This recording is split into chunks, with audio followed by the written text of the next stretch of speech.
Nos dimanches se suivent et se complètent.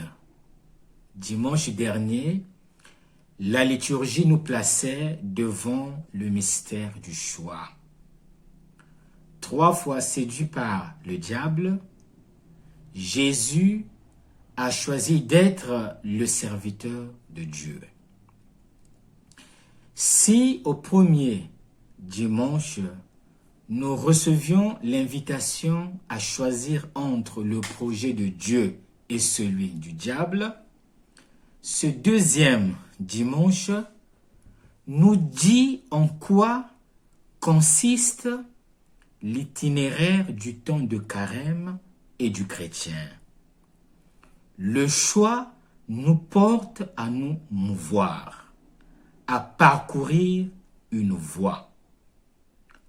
En quoi consiste alors l'itinéraire du temps de carême et du chrétien? Les lectures de ce dimanche répondent par 3 verbes. Partir, prendre part et monter. La première lecture nous présente l'itinéraire d'Abraham. La première lecture nous présente un appel fondamental.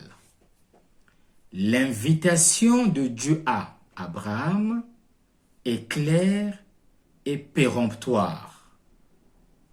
Abraham reçoit l'ordre de Dieu à partir de son pays. Pars de ton pays, laisse ta famille et la maison de ton père, nous dit le texte biblique. Au commandement de Dieu suit l'obéissance d'Abraham qui laisse Dieu disposer de lui. Il devait en être de même pour nous. L'obéissance à la parole de Dieu nous révèle à nous-mêmes et nous conduit vers des horizons impensables, ou nous fait mieux voir jusqu'où nous devons aller en surmontant des obstacles et en évitant des raccourcis trompeurs. Pars de ton pays. La même invitation, Dieu nous l'adresse aujourd'hui. C'est le moment de nous détacher des habitudes, des liens qui paraissent naturels. C'est le moment de quitter toute sécurité. La vie chrétienne est une vocation à partir. C'est une vocation à quitter et à aller vers une nouvelle patrie, vers un nouveau pays, vers une nouvelle maison. C'est l'itinéraire de la foi. Concrètement, en quoi consiste l'itinéraire de la foi? Paul nous en dit davantage dans la deuxième lecture. S'adressant à son disciple et collaborateur Timothée, Paul dit: prends ta part de souffrance pour l'annonce de l'Évangile. Pour Paul, l'itinéraire de la foi est marqué par la croix, par les épreuves et par la souffrance. C'est un passage obligé. En un mot, Paul rappelle à Timothée que la vocation vécue par tous deux trouve son accomplissement dans le Christ Jésus mort et ressuscité, comme en témoigne l'Évangile. Suivre Jésus, c'est suivre celui qui a vaincu la mort. Suivre Jésus, c'est être les continuateurs de la rédemption salvifique inaugurée par le Christ. Nous aussi, nous avons comme mission spécifique celle de devenir des pages évangéliques inédites, mais fidèles à celles écrites dans l'obéissance la plus absolue par notre Seigneur Jésus le Christ, transfiguré sur la montagne. Comme chaque année, au deuxième dimanche du carême, nous retrouvons l'épisode de la transfiguration. Et en cette année A du cycle liturgique, c'est sur le texte de Matthieu que nous sommes invités à méditer. La première lecture nous a présenté l'itinéraire d'Abraham sans pourtant nous préciser la destination. Où la foi conduit-elle? Et sur quelle route nous fait-elle marcher? La réponse à cette interrogation nous vient de l'Évangile. L'Évangile indique la direction de notre départ, nous conduit au sommet de la montagne de la transfiguration. Partir signifie monter, nous détacher de petites mesures terrestres et nous élever vers les hauteurs où Jésus se fait connaître comme le Fils bien-aimé de Dieu. Que se passe-t-il au sommet de la montagne? Au sommet de la montagne, les disciples sont témoins de 3 phénomènes étonnants. Le premier est la transformation de Jésus. La luminosité du visage de Jésus. Le verbe grec employé par Matthieu pour parler de ce changement radical est métamorpho, d'où vient le verbe français métamorphoser. Jésus apparaît maintenant sous une forme exaltée. Il s'agit d'une vision anticipée du Christ ressuscité. Ce que Jésus corrobore lui-même lorsqu'il avertit ses disciples de ne parler de cette vision à personne avant que le Fils de l'homme soit ressuscité d'entre les morts.